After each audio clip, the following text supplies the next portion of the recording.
Hello and welcome to my channel.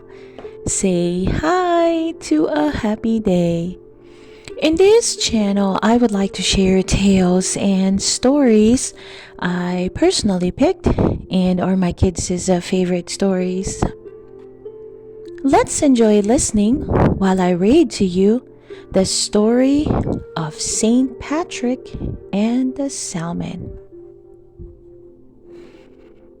Ireland's patron saint arrived in 432 as a 16-year-old slave kidnapped by pirates.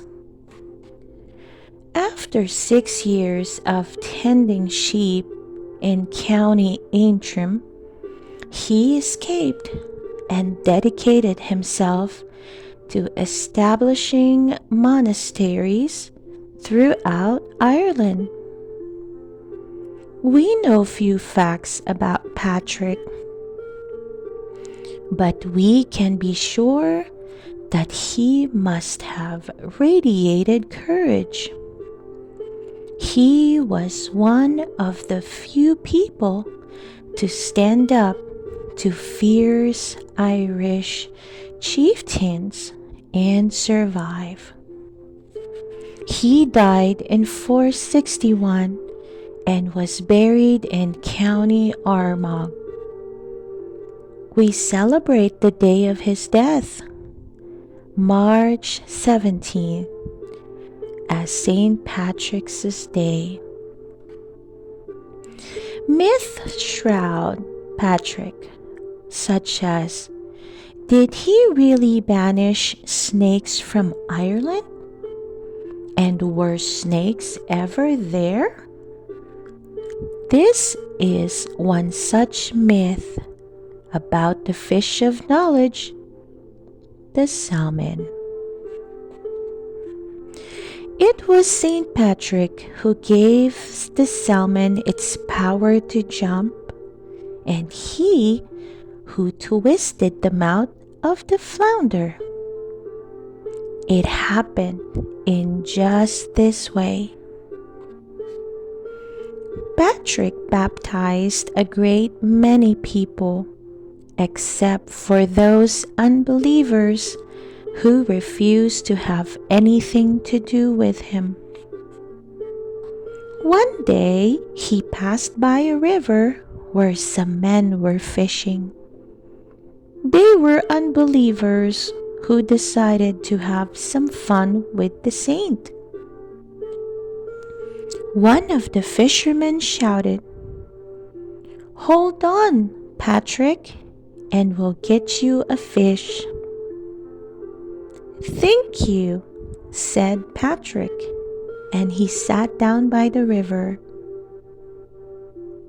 One of the fishermen pulled up a huge fish. Then he threw it into the basket along with the other fish. Patrick stood up and another fisherman called, "Wait, you'll get the next fish we catch." "I will indeed," said Patrick. He sat down again. Soon they reeled in another fish, but they threw it into the basket again.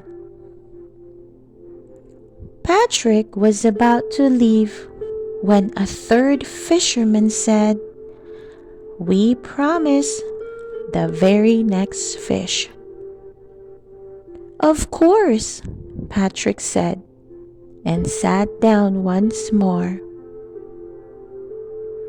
Now, the first fish they caught was a flounder. Until that time, the head of the flounder was as straight on its body as the head of any other fish.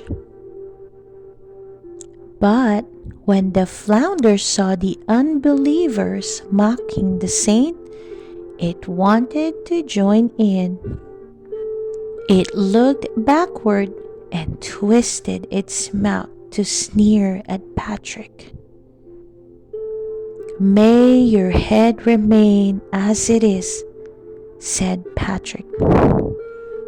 The flounder was unable to get rid of its twisted mouth and neck, and so they have remained ever since. Just as Patrick was about to leave for once and for all, a salmon leaped cleanly out of the river and landed in his lap. I give you the gift of jumping, Patrick said. And ever since, the salmon can jump better than any other fish, and that will be true until the end of time. The end. I hope you enjoy listening to the story of Saint Patrick and the salmon. Please don't forget to hit that like button and subscribe to listen for more stories. See you soon!